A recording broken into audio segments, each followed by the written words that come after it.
یہ قرآن مجید کی وہ آیت ہے جس کو نبی علیہ السلام نے فرمایا کہ قرآن مجید کی سب سے زیادہ عظمت والی آیت آیت الکرسی ہے، اور جو بندہ آیت الکرسی پڑھ لیتا ہے وہ جنات سے اور باقی آصف وغیرہ سے محفوظ رہتا ہے۔ آیت الکرسی کی بہت فضیلت ہے حدیث کے اندر، چنانچہ ہر نماز کے بعد آیت الکرسی پڑھنی چاہیے، خاص طور پر رات کو سونے سے پہلے ضرور پڑھنی چاہیے، اور جو بچوں پر دم کر دے تو بچے محفوظ رہتے ہیں، ڈراؤنے خواب نہیں دیکھتے، اور اگر بڑے دم کر لیں تو وہ بھی آرام کی نیند سو جاتے ہیں۔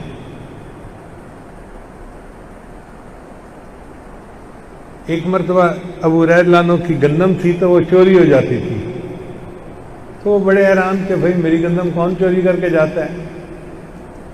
لوگوں کو کہا کہ بھائی کون ہے جو چوری کرتا ہے؟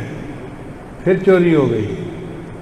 جب تیسری مرتبہ چوری ہو گئی نا تو انہوں نے ارادہ کر لیا کہ آج رات میں پہرا دوں گا اور جو کوئی چور ہوگا نا میں اسے پکڑ کے رہوں گا۔ چنانچہ وہ رات کو ایک جگہ چھپ کے بیٹھ گئے اور جاگتے رہے۔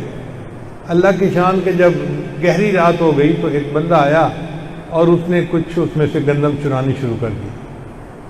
ابو ہریرہ نے اٹھے اور انہوں نے اس چور کو پکڑ لیا، اور چور کو پکڑ کے کہا کہ بھئی بتا تو کون ہے؟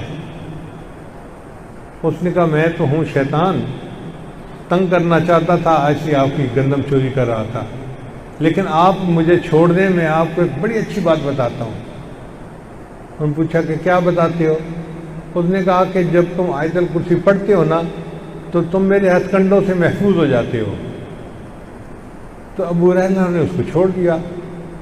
پھر سوچتے رہے کہ بھائی یہ مجھے بتا گیا ہے، پتہ نہیں سچ بتایا یا جھوٹ، میں صبح نبی علیہ السلام سے ضرور پوچھوں گا۔ اب جب صبح ہوئی تو نبی علیہ السلام کی خدمت میں حاضر ہوئے۔ اے اللہ کے حبیب صلی اللہ علیہ وسلم، رات میرے ساتھ یہ واقعہ پیش آیا، اور شیطان نے کہا کہ میں نے تمہیں تنگ کرنے کے لیے گندم چوری کرنی تھی، اور آپ اگر مجھے چھوڑ دیں تو میں آپ کو ایک اچھی بات بتاتا ہوں۔ اور اس نے مجھے یہ بات بتائی کہ اگر آیت الکرسی پڑھ لیا کرو گے تو تم میرے شر سے محفوظ رہو گے۔ تو نبی علیہ السلام نے فرمایا ہاں تھا تو جھوٹا مگر بات سچی کر گیا۔ لا الہ الا اللہ، لا الہ الا اللہ، لا الہ الا اللہ، لا الہ الا اللہ، لا الہ الا اللہ، لا الہ الا اللہ، لا الہ الا اللہ، لا الہ الا اللہ، لا الہ الا اللہ، لا الہ الا اللہ۔